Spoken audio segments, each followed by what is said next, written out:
Cara pengisian format monitoring 5 pilar STBM. Isilah Y jika memenuhi indikator dan T jika tidak memenuhi indikator. Pilar pertama, stop buang air besar sembarangan atau SBS. Cara pengisian format monitoring pilar pertama. 1. Buang air besar di jamban.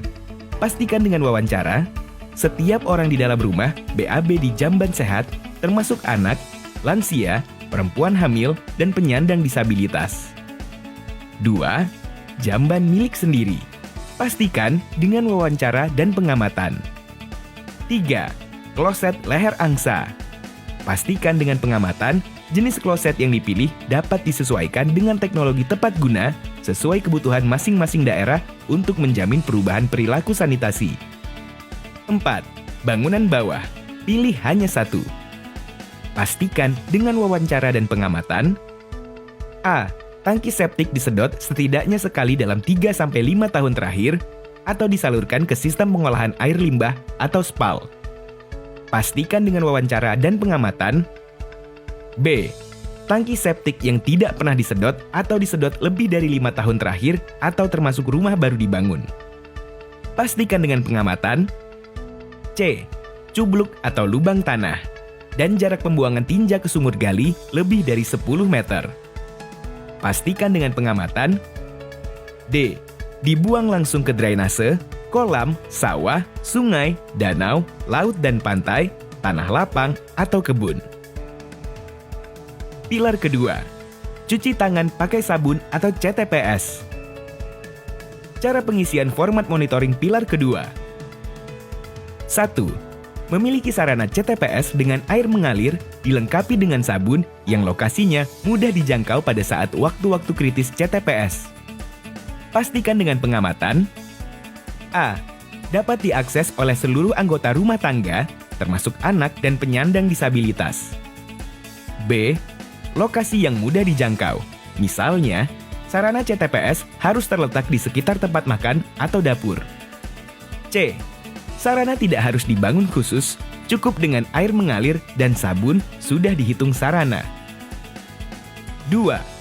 Mengetahui waktu-waktu kritis cuci tangan pakai sabun, minimal dapat menjawab 3 waktu kritis. Pastikan dengan wawancara. A. Sebelum makan. B. Sebelum mengolah dan menghidangkan makanan. C. Sebelum menyusui anak dan sebelum memberi makan bayi atau balita. D. Setelah buang air besar atau kecil dan setelah menceboki anak. E. Setelah kontak dengan hewan atau unggas. Sebaiknya, sesering mungkin mencuci tangan pakai sabun untuk mencegah penularan pandemi COVID-19. 3.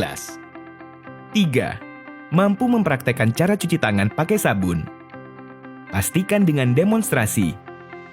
Setiap anggota keluarga mampu mempraktekkan cara cuci tangan pakai sabun yang benar. Bagian tangan yang perlu dibersihkan misalnya adalah sela-sela jari, telapak tangan, punggung tangan, ujung jari, ibu jari, buku jari, dan pergelangan tangan. Pilar ketiga, penyehatan air minum dan makanan rumah tangga atau PAM-RT. Cara pengisian format monitoring pilar ketiga. Pastikan dengan wawancara. Mengkonsumsi air minum. A. Yang melalui proses pengolahan, misal merebus, klorin cair atau klorin padat, ultraviolet, sodis, filtrasi, keramik filter, RO. B. Jika air baku keruh dilakukan pengolahan seperti pengendapan atau penyaringan. Catatan, untuk air baku tidak keruh, maka pertanyaan 1B jawabannya ya. Pastikan dengan wawancara dan pengamatan.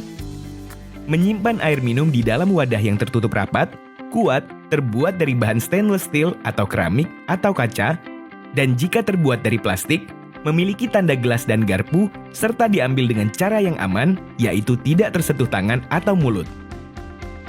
Pastikan dengan wawancara dan pengamatan. Menyimpan peralatan pengolahan pangan dengan aman dan menjaga kebersihannya, termasuk A. Peralatan makan seperti piring, sendok, garpu, dan lain-lain, tidak kotor, tidak berdebu, dan disimpan di tempat yang terlindung dari tikus, kecoa, dan lain-lain. B. Peralatan masak, seperti panci, penggorengan, dan lain-lain tidak kotor, tidak berdebu, disimpan di tempat yang bersih. Pastikan dengan pengamatan, menutup makanan dan minuman yang disajikan dengan baik dan benar. Pilar keempat, pengamanan sampah rumah tangga atau PSRT. Cara pengisian format monitoring pilar keempat. Pastikan dengan pengamatan, tidak ada sampah berserakan di lingkungan sekitar rumah. Pastikan dengan pengamatan, ada tempat sampah yang tertutup, kuat, dan mudah dibersihkan. Pastikan dengan pengamatan dan wawancara, ada perlakuan yang aman seperti tidak dibakar, tidak dibuang ke sungai, kebun, saluran drainase, atau tempat terbuka. Telah melakukan pemilahan sampah, pastikan dengan pengamatan dan wawancara, misalnya ada pemisahan organik dan anorganik. Pilar kelima, pengelolaan limbah cair rumah tangga atau PLCRT. Cara pengisian format monitoring pilar kelima. Pastikan dengan pengamatan, tidak ada genangan air di sekitar rumah karena limbah cair domestik, karena limbah cair yang tergenang dapat menjadi sumber dari faktor penyakit termasuk keran umum dan WC umum. Pastikan dengan pengamatan, ada saluran pembuangan limbah cair rumah tangga non-kakus yang kedap dan tertutup. Pastikan dengan pengamatan dan wawancara, terhubung dengan sumur resapan atau lubang dengan jarak sumur resapan di atas 10 meter dari sumber air dan atau ada sistem pengolahan limbah seperti IPAL komunal atau sewerage system.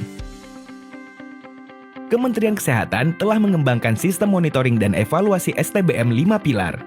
Sistem ini dikembangkan untuk memudahkan dalam proses mengalirnya data dari desa atau kelurahan kepada pengguna informasi tentang STBM 5 pilar di semua lini, mulai dari tingkat pusat sampai ke daerah. Data yang dikumpulkan dalam sistem monitoring dan evaluasi yaitu A. Data pilar 1 meliputi sanitasi aman, sanitasi layak, sharing, sanitasi belum layak, BABS tertutup, BABS terbuka, termasuk status ODF. B. Pilar 2 CTPS atau cuci tangan pakai sabun. C. Pilar ketiga PAM RT atau pengelolaan air minum dan makanan rumah tangga. D. Pilar keempat PSRT atau pengamanan sampah rumah tangga. E. Pilar kelima PLCRT atau pengelolaan limbah cair rumah tangga.